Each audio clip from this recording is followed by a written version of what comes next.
Good evening, Canterbury. I'm Mike Yardley. Welcome to Newsmakers Extra. Well, several weeks ago, the annual crime figures for 2009 were released, and Canterbury's police hierarchy seized the moment to demolish our city's reputation as crime church. Inspector John Price said, "Far from being the violence capital, we live in a safe community." But how safe is safe? Joining us for a catch-up discussion on a range of policing issues is the Canterbury Police District Commander Superintendent Dave Cliff. Good to see you. Thank you for coming in. Thanks very much, Mike. We will begin with the latest swag of crime stats. Overall recorded crime in Canterbury was up 2% and violent offences up 6%. Why should we draw comfort from those statistics? The positive thing, particularly in that data, is we divide the crime within police into two spheres. We've got the victim-reported crime, so that's things like assaults, burglaries, unlawful takings of motor vehicles, those sorts of offences. And then we have proactive police-generated offences. Now, by that I mean things where we actively go out looking for offending. So that's just offences such as drug offending, offences against the Sale of Liquor Act, disorder, fighting in a public place, things that aren't reported to us but which our officers see and then take preemptive action to stop. Now, the reason we're so hot around proactive police generated offences is that that's the sort of enforcement which stops other offending from happening.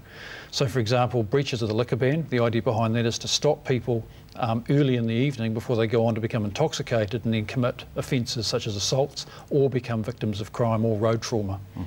So this would all fall under the banner of your zero tolerance approach, right, that you talked about a year or two ago? Yeah, that's right, it is. It's about taking the front foot, stopping things from getting worse early in the evening, and that's very much the approach we take. Sure.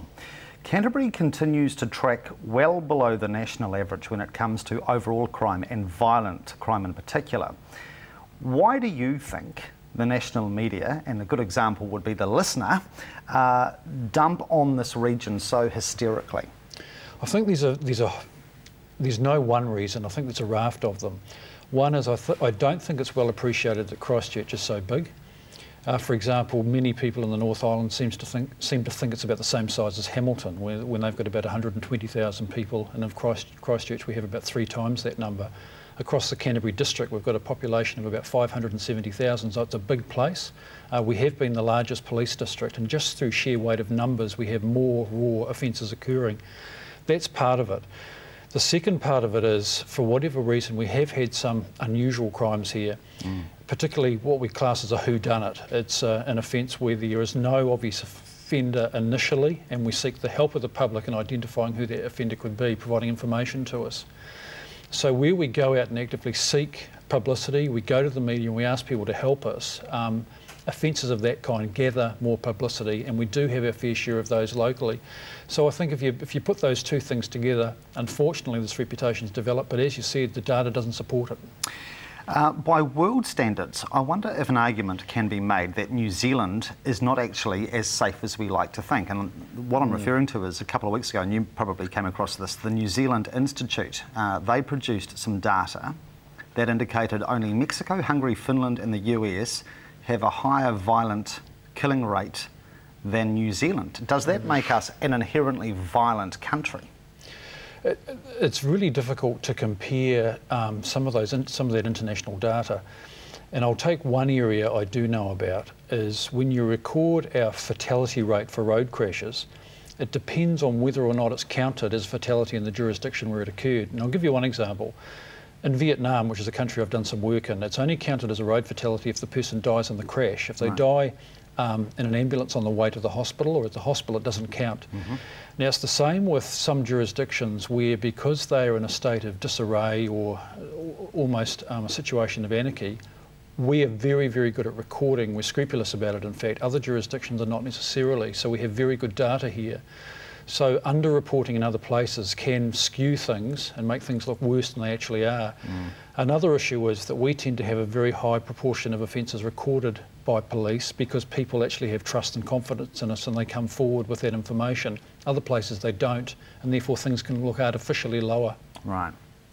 When it comes to safety, and your inspector, as I referred to before, said we live in a safe community, on what basis do you think we are safe? I think it's always a relative term. One of the questions we ask with the public attitude survey is, do you believe is it safe in your own community? And there's a very, very high proportion who say, yeah, when I'm at home, I feel safe. However, when I go to somewhere that I'm not familiar with, which is often the CBD, in respect to Christchurch, they don't feel safe. So when you get outside your comfort zone, there's less feelings of safety. Now, what we're trying to do to address that is it's really a bit of a 3 or 4-fold approach, really. One is we're having more visible police walking the beat. We've re-rostered to achieve that.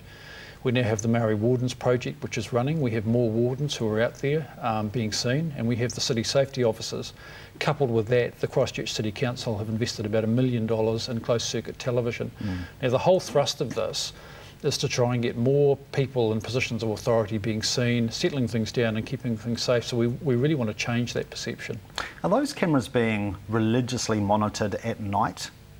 Yeah, we have a network of volunteers, so they are definitely monitored Thursday, Friday, Saturday nights.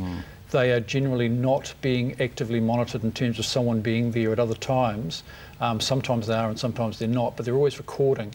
So where we have a crime occurring, we can use the footage, go back, look at that to see whether it's been caught on one of our cameras. And when the cameras are not being actively monitored, the default position is they focus on areas where traditionally we have higher levels of offending.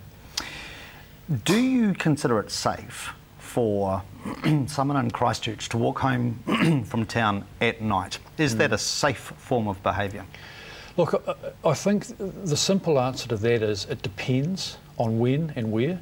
Some areas are of higher risk than others. If someone is sober, for example, and their wits are about them, they're far less likely to come to grief than if they're intoxicated. Certainly, I wouldn't be advocating for young women to walk home alone. If they can get a taxi, it's far safer, or have friends pick them up. But again, it's a question of relativity. Now, I put this question to an English person who'd been living in New Zealand for a couple of years and said, how would you compare it to the UK where you've just come from? And they were quite unequivocal. They would definitely walk home here, but they wouldn't in the city they came from in the UK. So I guess it's around perceptions, and perception at the end of the day is very much everything. Absolutely. As you come across every day in your job, probably. Absolutely. We'll take a break. Plenty to come with Dave Cliff. Do stay with us.